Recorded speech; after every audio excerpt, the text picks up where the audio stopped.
સ્થાનિક ભાજપ આગેવાનોના પાપે કોંગ્રેસ ધાનેરા તાલુકામાં ભારે લીડ લેશે એવી શક્યતા વચ્ચે જ્ઞાનીબેનની સભામાં ઉમટી ભીડ। ધાનેરા તાલુકાના અનેક ગામડા અને નગરમાં કોંગ્રેસ ઉમેદવાર જ્ઞાનીબેન ઠાકોરે સભા ગજવી રહ્યા છે, જેમાં મોટી સંખ્યામાં મતદારોએ હાજરી નોંધાવી રહ્યા છે।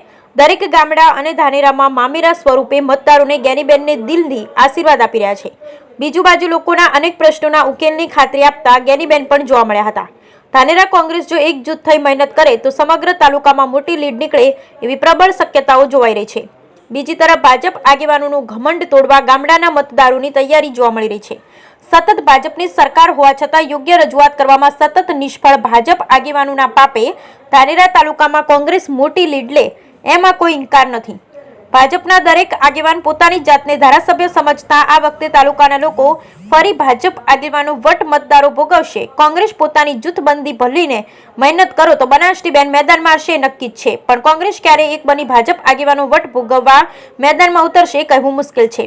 પણ હાલના સમય સમગ્ર તાલુકામાં જ્ઞાનીબેનની લહેર ચાલે છે એનો ઇનકાર પણ ન કરી શકાય। બીજી તરફ આવી લહેર કદાચ ભાજપ આગેવાનોની ઓછા વટ કેમ મળ્યા એની સમીક્ષા કરવા મજબૂર ન કરે એ પણ જોવાનું રહ્યું। બ્યુરો રિપોર્ટ ભરત ઠક્કર, ડીસા, બનાસકાંઠા। દિલથી કરવા માટેની આપ સૌને ખાતરી આપું, સરકાર માટે કોઈ વસ્તુ અશક્ય જ નથી। આજે ઉદ્યોગપતિઓને આખા જેટલા ગૌચર હતા એટલા બધા આપી દીધા। અહીંયા પોલિસી કાયદો બનતો હોય તો એક ગરીબને વેચાતી જમીન લઈને પણ સરકારને આપી હોય ને તો એને ખજૂરાના પગ સમાન ગણાય। એમને ઈચ્છા શક્તિ હોય તો, હવે ઈચ્છા શક્તિ આપણે ઊભી કરવા માટે કોઈ એક વ્યક્તિથી ના થાય।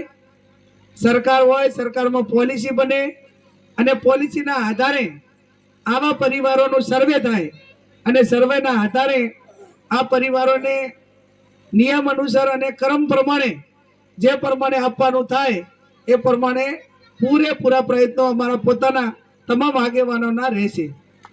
જ્યારે નગરપાલિકા મારી પહેલી ચૂંટણી, મારી આ પહેલી મીટિંગ છે।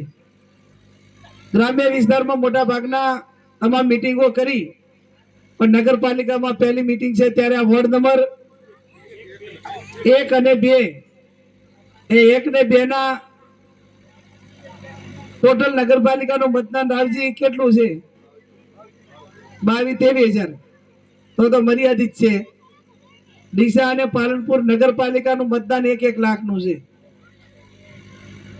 એના સામે ઘણું ઓછું મતદાન છે ધાનેરા નગરપાલિકાનું, વોર્ડ નંબર 1 ને 2 એટલે 22 એટલે બહુ વધારે એક વોર્ડમાં મતદારો ન ગણી શકાય। એવરેજ 3 કે 4 હજારના 3000ના એવરેજથી મતદાર ગણી શકાય। અને એમાં તમે આટલી મોટી સંખ્યામાં હાજર રહ્યા એટલે એ તમારી લાગણી, પ્રેમ, સ્નેહ, લાગણી બતાવે છે। આપ સૌ 7મી તારીખે કોંગ્રેસના પંજાને વોટ આપી વિજય બનાવજો।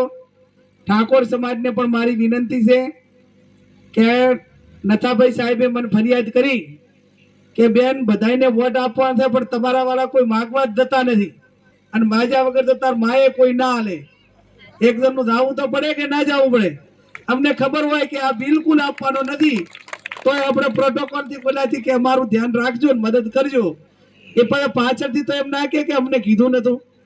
એમ તમે કોઈ બીજા સમાજ પાસે ગયા છો કે નથી ગયા? આમાંથી બીજા સમાજને બેનને વોટ આપતું એવું કહેવા વાળા કેટલા ગયા? હું છે આગળ કર દઉં થોડાક 10-5% તો સાહેબ છે, 10% એ વીડિયા નહીં, ઘરે ઘરે ફરો।